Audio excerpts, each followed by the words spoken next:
Anselme est avec nous, journaliste média au JDD. Ouais. Le JDD, qu'est-ce que ça veut dire, Cyril. Le journal du Jedi. Le journal du dimanche, bien entendu. Merci d'être avec nous, Florian. Alors, dites-nous tout sur Michel Barnier.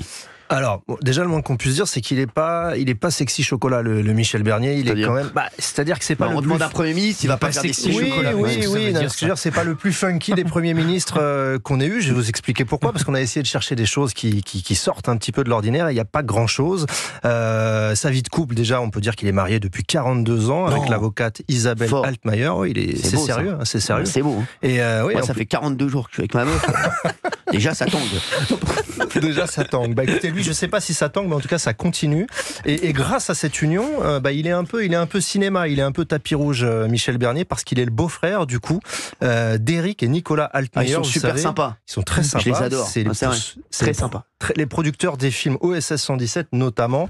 Et ils produisent plein de films, ils font plein de trucs. Ils sont super sympas, les deux. Ouais. Et donc, je savais pas ça, je les aime bien, les deux. Et Isabelle Altmaier, sa femme, c'est donc la sœur de ces deux producteurs. C'est cool, ça. Donc voilà. Moi, ma mère, c'est la sœur de Bonne Maman, celle qui fait les confitures. C'est vrai. Je vous le dis, merci. Alors, sinon. Et alors, ils ont 3 enfants ensemble, Nicolas, Benjamin et Laetitia. Et Nicolas fait lui aussi de la politique. Il a été notamment collaborateur de Grégory Besson-Moreau en 2017. Et depuis 2023, il est directeur de l'agence de la ruralité de la région Île-de-France. Donc, il est sur les traces de son papa, mais de loin. Petite anecdote 2.0, parce que ce n'est pas un ministre 2.0, loin de là. On dit souvent qu'aujourd'hui, les politiques, ils se doivent d'être très présents sur les réseaux. Moi, je trouve pas. Alors, c'est ce qui se dit parfois, chacun son avis. En tout cas, lui, il a 11 000 abonnés sur Instagram, là où Gabriel Attal, son prédécesseur, donc, en a 414 000. Mais ça va monter. Ça va monter. Mais lui, il est plutôt LinkedIn. J'ai vu qu'il avait un compte LinkedIn, tout ça. Il est plus sur ce créneau-là. Et alors, d'ailleurs, c'est quelqu'un qui est réputé pour casser l'ambiance, être assez austère, être un peu sinistre. Casser l'ambiance? Pourquoi? Genre, il a Ibiza avec David Guetta. Je crois que son dernier fou rire, je crois qu'il date de 74. C'est vraiment pas, c'est pas quelqu'un de. Il est un peu rigide. C'est ce qui se dit. On dit ça de moi aussi quand je suis tout nu et les gens m'adorent. Je vous le dis. Oui. Donc, il va pas venir dans l'émission là. Mais quoi? Jamais dit. Mais qu'est-ce qu'il y a? Mais qu'est-ce que vous avez? Vous sortez. Allez, merci. Oui, non, mais par exemple, un cadre du parti a déclaré un jour à son sujet: qu'est-ce qu'il est chiant, c'est un bonnet de nuit. Selon un de ses proches, même Jacques Chirac en personne partageait cet avis. Il disait qu'il était dénué d'humour. Voilà. Et en tout cas, vous avez le don de mettre les gens en valeur. Mais non, mais on a cherché. Je vous ai dit, on a cherché. C'est quelqu'un qui dit lui-même: je suis peut-être trop sérieux. Alors pourtant, son père était quelqu'un qui avait beaucoup d'humour et il dit. C'est qui son père, Roland Bagdad? Non, je sais pas, mais il dit lui-même qu'il a une grande marge de progression avant d'y arriver. Par contre, c'est un sportif. On est sur un vrai sportif.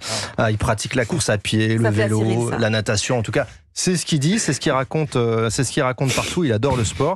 Et il a d'ailleurs été coprésident du comité d'organisation des Jeux d'Albertville à l'époque où il était président du Conseil général de la Savoie. Merci. Moi, vous voulez que je vous dise, les Français, là, on rigolait parce que pour Roland Bagdad, mais je vous le dis, moi, je vous dis, les Français, ils veulent, c'est ce qu'ils veulent en ce moment. Ils veulent ça. Je le sens. Et même si ça plaît pas à D'Artigol, je le redis, les Français, ils voulaient un mec, une stature. Tu vois, un mec, une figure historique de la droite française. Exactement, ils voulaient pas un mec qui rigole. On en a eu plein, là. Ça y est, c'est bon, là. On n'arrête pas de rigoler, les gens. Elisabeth Borne, elle rigolait pas beaucoup. Non, mais je connais son frère plus. Son frère Émile Borne. Merci. Oh là là. Allez, Florian Anselme, c'est tout? Non, juste un petit truc, parce que ça, c'est plus sérieux et c'est important. En fait, il est très engagé dans tout ce qui est sécurité routière parce qu'il a vécu un drame personnel. En fait, la fille de son frère, qui avait 8 ans, est décédée dans un accident de la route. Et il s'est notamment opposé catégoriquement à la suppression du permis à points. C'est quelqu'un qui est très, très engagé sur ce créneau-là, parce que sa famille en a fait les frais. Voilà. C'est très bien. Merci, Florian Anselme, de nous avoir donné ces informations sur notre nouveau Premier ministre, Michel Barnier. Merci.